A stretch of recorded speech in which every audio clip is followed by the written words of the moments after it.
இந்த blouse design ரொம்ப அழகா இருக்குதா? நிறைய பேர் அக்கா இதோட ரேட் என்ன அப்படின்னு கேட்பீங்க. நிறைய பேர் இந்த அம்மாட்ட ரேட் கேட்டோம்னா பகல் கொள்ள அடிக்கும்பா, ஒரே நைட்ல அம்பானி ஆகும்னு நினைக்கும். இதுகிட்ட எல்லாம் நம்ம கொடுத்து தைக்க முடியாது, அதனால இது உங்ககிட்ட எல்லாம் ரேட் கேட்க முடியாது அப்படிம்பாங்க. இவங்க எல்லாம் எவ்வளவு நாள் கடன் நடத்துறேன்னு பாக்குறேன் அப்படின்னு வேற நிறைய பேர் சொல்லுவாங்க. இதை ஏன் சொல்றேன் அப்படின்னா, சிலர் எல்லாம் புரிஞ்சுதான் பேசுறாங்களா இல்ல புரியாம பேசுறாங்களானே தெரியல. ஏன் அப்படின்னா, ஒரு பிளவுஸுக்கு நாங்க ரேட் பிக்ஸ் பண்றோம் அப்படின்னா நாங்க பண்ற செலவு, கடை வாடகை, current bill, cutting master, tailor சம்பளம், நாங்க பண்ணிருக்கிற இன்வெஸ்ட்மெண்ட், ஒரு நாளைக்கு இருக்கிறது, இது எல்லாமே இந்த பிளவுஸ்ல தான் எடுத்துக்க முடியுங்க. எங்க ஊர்ல எங்க ஏரியால எவ்வளவு ரேட் வாங்குறாங்களோ அதுக்கு தகுந்த மாதிரிதான் நாங்க ரேட் பிக்ஸ் பண்ணி இவ்வளோ நாளா வாங்கிட்டு இருக்கிறோம். நீ எவ்வளவு நாள் கடன் நடத்துறான்னு பாக்குறேன்னு நீ ஒண்ணும் பண்ண மாட்டீங்க. நீங்க அங்க சும்மா உட்காந்துட்டு நாங்க என்ன பண்றோம், அவ என்ன பண்றா, இவ என்ன பண்றான்னு பாக்குறது உங்களோட வேலையா இருக்கு.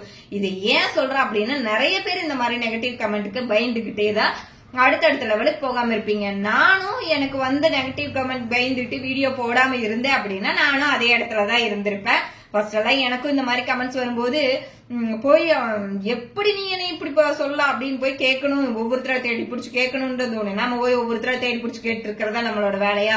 அதுக்கப்புறம் தான் சொன்னாங்க, உனக்கு பிடிச்சிருக்கு அப்படிங்கும்போது அந்த வேலையை செய்ய, அதை விட்டுட்டு நெகட்டிவ் கமெண்ட்ஸ் வரத்தான் செய்யும். அதுக்கு நம்ம காது கொடுத்து கேட்டுட்டே இருக்க வேண்டியது இல்ல, உன்னோட வேலையை கரெக்டா செய்ய அப்படின்னு சொன்னாங்க. என்னோட வேலையை கரெக்டா செஞ்சதுனால இப்ப யூடியூப்ல 20,000 சப்ஸ்கிரைபரும், இன்ஸ்டாகிராம்ல 65,000 ஃபாலோவர்ஸ் கிட்டே இருக்கிறாங்க. இதனால எனக்கு எத்தனையோ ஒர்க் வெளியூர்ல இருந்து, ரொம்ப தூரத்துல இருந்து எல்லாம் வராங்க. இன்னைக்கு நான் எந்த ஒரு ஊருக்கு போனனாலும் எனக்கு தெரிஞ்சு அங்க யாரோ ஒருத்தர் இருக்காங்க.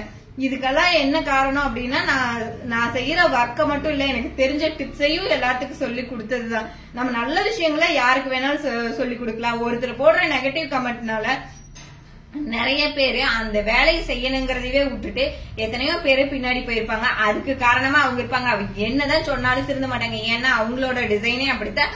அவங்கள திருத்துறதெல்லாம் நம்மளோட வேலை இல்லைங்க. அவங்க சொல்றத காதுலயே போட்டுக்காம நம்ம வேலையை பாக்குறது தானுங்க நம்ம வேலை.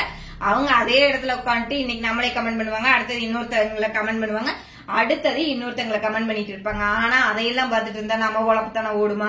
அதனால நம்ம வேலையை கரெக்டா பண்ணி நாம அடுத்தடுத்த லெவலுக்கு போகணும். எப்பவுமே நம்ம வீடியோ போடணும்னு எனக்கு ரொம்ப ஆசையா இருக்குது. ஆனா இதுக்கு பயமா இருக்கிறதுன்னு, நெகட்டிவ் கமெண்ட்காக பயமா இருக்குதுன்னு யோசிக்கிறவங்க இனிமேல் யோசிக்காதீங்க. நெகட்டிவ் கமெண்ட் நினைச்சு யோசிச்சுக்கிட்டே இருந்தீங்கன்னா நீங்க அடுத்த லெவலுக்கு போகவே முடியாது. கொஞ்ச நாளைக்கு அப்படித்தாங்க இருக்கும்.